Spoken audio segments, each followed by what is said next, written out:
के लिए होता है। वैसे प्रसिद्ध युक्ति में है ना, निरोगी काया का आशय यह है कि जिस व्यक्ति का शरीर स्वस्थ है या रोग रहित है वह व्यक्ति सबसे सुखी है। संसार के सभी सुखों में निरोगी काया सबसे बड़ा सुख है। यदि शरीर स्वस्थ ना हो तो संसार के सब वैभव आसपास दिए हैं, उसे कोई आनंद प्राप्त नहीं होगा। शरीर को स्वस्थ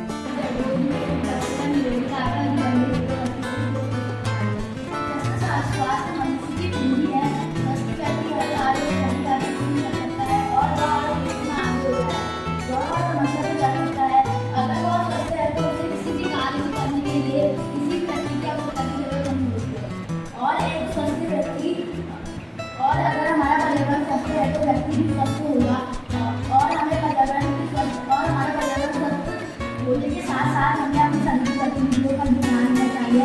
जैसे हमें रोज सुबह उठकर पानी पीना चाहिए, घूमने जाना चाहिए और योगा करना चाहिए और हमें भोजन करके होना चाहिए। इन सब नियमों का पालन करके हम योगा करना चाहिए।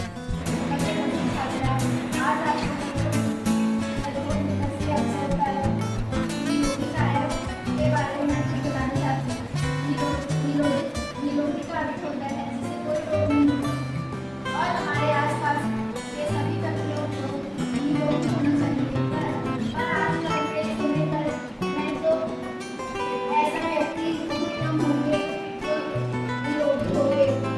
बस हमें निरोगी व्यक्ति बनना चाहिए। अपने आसपास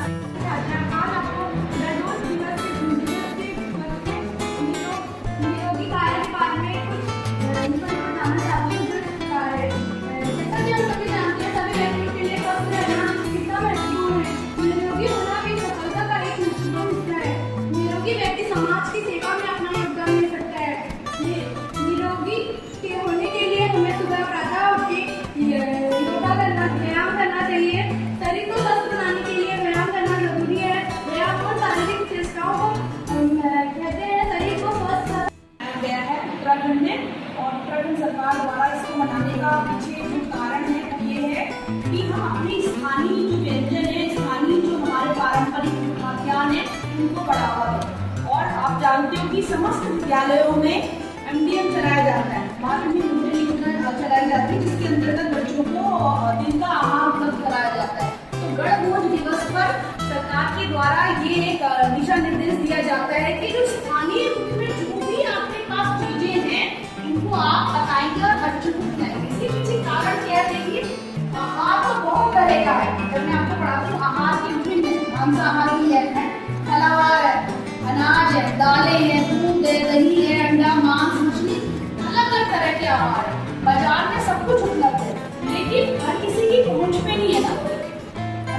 तो सबसे अच्छा तरीका अपने आप को स्वस्थ रखने के लिए है कि आपके हमारे आसपास जो चीजें हम आसानी से उगा सकते, जो हमारे आसपास स्थानीय तौर पे जो आसानी से हो रही है, क्या हो रही है? हरी सब्जियां और जितने भी मिलेट्स हैं, मिलेट्स मतलब मोटा अनाज। ये जो कॉन्सेप्ट है गणभोज का, ये इसीलिए है कि गणभोज यानी कि मिलेट्स को, मोटे अनाज को बढ़ावा दें। हम अपने आसपास जो बहुत आसानी से जो खाद्यान्न उग जाते हैं वो हम अपनी डाइट में शामिल करें। क्यों करें?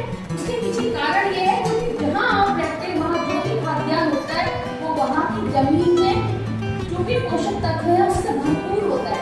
दूसरा, उसको उगाने में व्यक्ति को पानी की मात्रा की कम आवश्यकता होती है। ध्यान लगा